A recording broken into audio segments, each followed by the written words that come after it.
The owner is a Colombian guy, so it's better not to mess with him.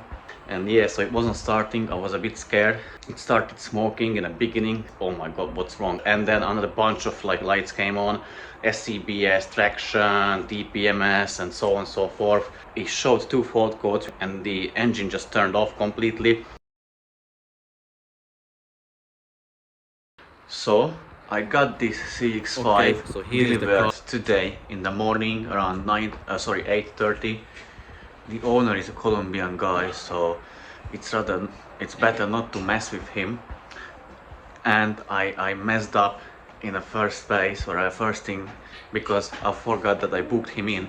So he messaged me yesterday that he's coming tomorrow. I said, oh my god, I wasn't even like calculating with him. Anyways, the story. So he brought the car to me on a tow truck, and asked if the car starts or not. I had a chat with him yesterday, like maybe 20-30 minutes long. Ask what's wrong with the car, because I kind of forget, because we've chatted back in January. He told me the story. He said he's got his turbo replaced. He's done the carbon cleaning by watching my videos, although he didn't do it fully. I'll show you what I mean by that and explain that a little bit as well.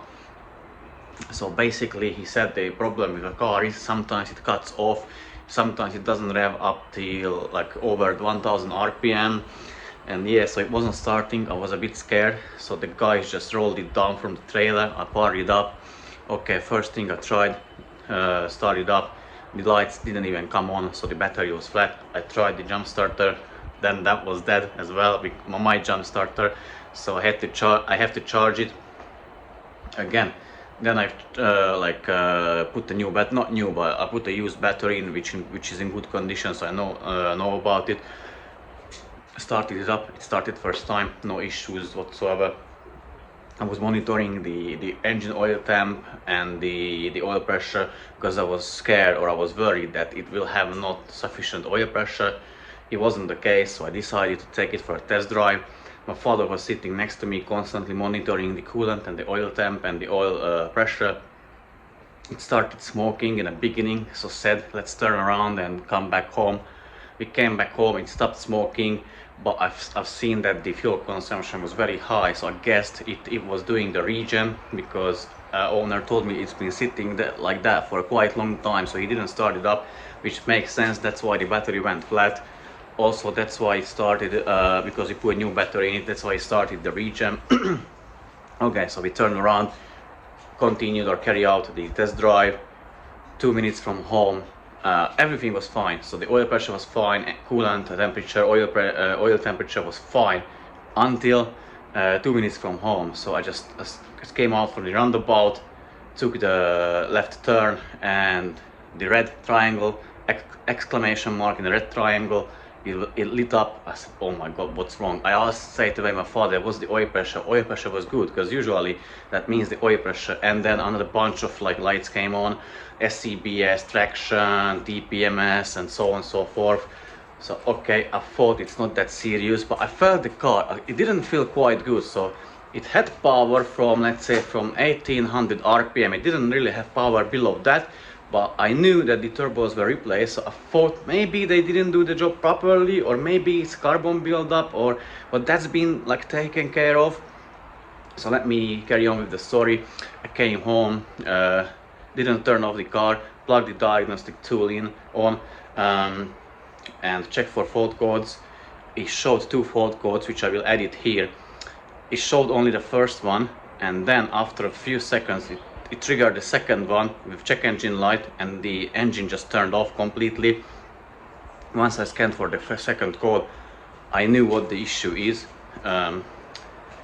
I'll tell you later, but now let me switch the camera and show you the car, and let me tell you about my observations. Okay, so here is the car in question, and as you can see, I can see the carbon cleaning was done, because there is like a white silicone sealant everywhere where the gaskets are. Guys, if you take my advice, you don't need to do that. Just reuse the gaskets. It's fine. And also, I don't know if the injector washers were changed, but it's wet underneath, so I'll need to ask the owner if it has been done or not. I can see the exhaust pressure is still the old one. So I asked the owner if the valve cover was removed or the washers were changed, and then recommend getting them changed or getting the things done if it hasn't been already. Okay, so I came back in because of the weather, because of the wind, so I hope you don't have like a wind noise in the video. So anyways, as you could see, there was a white sealant around the gaskets. It's not necessary, don't do it. So basically, why I thought it may be the turbo or maybe the carbon buildup, because the turbo, if it is broken, if the low on the small turbo the wastegate flap is broken, it produces the same symptoms, although it had a power from 1800, and usually when the small turbo is broken you don't have power up till 2500 rpm. And I know the turbo was changed, so I thought maybe it's not the case, maybe the carbon buildup, because the owner told me he removed the parts, he cleaned the parts, but he didn't clean the intake ports. So that is one big major factor. And then based on the fault codes, I kind of know what the issue is. It is very likely that the EGR valve went bad, and the intake shutter valve or the throttle body, whichever you prefer to call it, went bad, and they needs to be replaced. Get the carbon cleaning done, get the injector washers done as well, and maybe remove the valve cover, see the condition underneath it, because it is a 2014 model, maybe has the worn camshaft. But anyways, I'll contact the owner, let him know what I found out, what the diagnosis was, and then go from there. And also I will check, because I'll remove this charge pipe, and just for the for the sake of being safe, or a peace of mind, I'll check the wastegate on the small turbo, and I will show you and document everything what I found out. Guys, if you're thinking of supporting me because my videos gave you any value, or you learned something from it, or maybe even you found them entertaining, or you could save money for yourself by watching them and fixing your cars for yourself, you can do so by either giving a super tank if you can afford, or I'll leave a link in the description for an Amazon affiliate link. What it will do, it will land you on the homepage of the Amazon, the UK website.